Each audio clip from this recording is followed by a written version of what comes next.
आपण हा अगदी सुंदर पॅटर्न शिकणार आहोत। याच्यासाठी तुम्हाला करायचं काय की ह्या ज्या फ्रिल्स आहेत त्या साडीच्या कपड्यातून कापून घ्यायच्या आहेत। जसं की अर्धा मीटर कापड या एवढ्याच्या दिसणाऱ्या बाहीला लागणार आहे, तर बाहीची पद्धत अगदी वेगळी आहे हा। आणि आपण हे ब्लाऊज शिकणार आहे, याच्यासाठी तुम्हाला हा कपडा वेगळा घ्यावा लागेल। एक तर ब्लाऊज पीस वेगळा घ्या आणि नेटचा कपडा घ्या, किंवा तुम्ही डायरेक्टली साडीमधून नेसत्या बाजूने अर्धा मीटर काढून घ्या। आणि हा ब्लाऊज पीसला खूप नाही लागत, हा अर्धा आणि हा अर्धा, म्हणजे 1 मीटरचा ब्लाऊज पीस ज्या साडीमध्ये असेल तोच तुम्ही बनवायचा। आणि हे ब्लाऊज आपण आता शिकत आहोत, त्यासाठी आपण माप घेतलेलं आहे। कोणाचं सांगताय? कोणाचं सांगताय? बोल काशी, तुझं माप बोल ना। बोल पॅटर्न हे शॉर्ट्स व्हिडिओ जे केले होते आपण पाठवले नाही मला बहुतेक, नाही त्या दिवशी केलेले। आणि एक मोठा व्हिडिओ ट्रान्सफर करून दे मला अर्जंट, थांबेल मी आज। नाही मी त्या दिवशी साड्यांचा बनवला होता, हे ब्लाउजांचा बनवला होता। नाही पाठवता नाही येत, तो ट्रान्सफर करावा लागेल, खूप मोठा व्हिडिओ झालाय ना तो। हे द्या पटकन फास्ट। आणि आता आपण उंची घेऊया।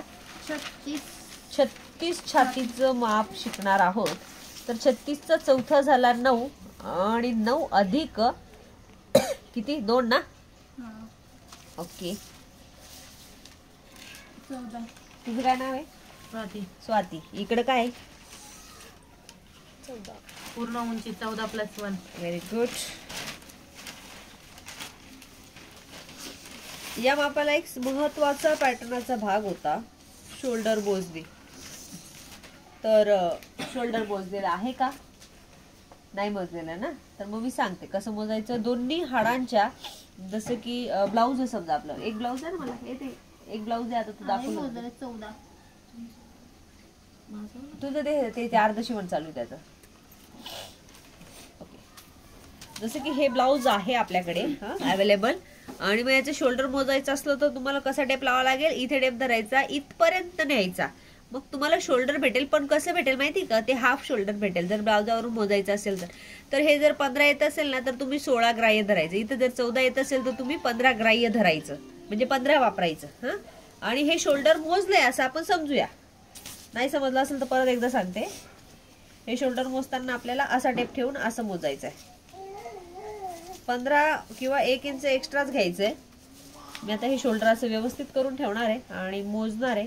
तर किती? हा, तर हे साधारण 11.5 पर्यंत जातंय, याला 2 इंचने तरी प्लस करायचं, म्हणजे किती होईल?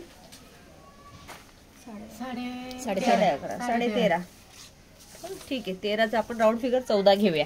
मग हिचं शोल्डर किती आहे? 14 आहे। या मापाचं 36च्या मापाचं शोल्डर किती आहे? 14 आहे। तर 14 वर पहिली खूण करायची। हे जे पॅटर्न आपण शिकतोय याला म्हणतात बंद गळ्याचा बोटनेक।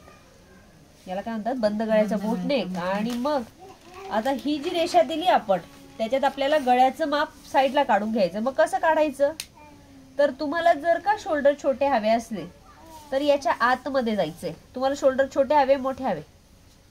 बोटनेक मध्ये।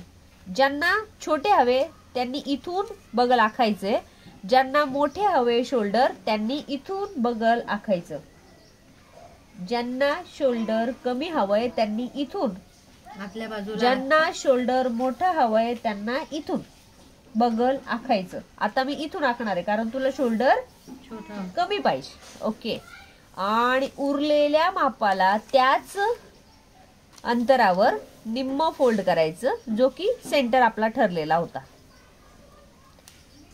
केला सेंटर? त्यानंतर जे माप आपल्याला भेटलं ते इथे असेल। आणि आता तुम्ही इतकं करा, नंतर पुढे जाऊ, कारण हे सगळे पॉइंट महत्वाचे आहेत।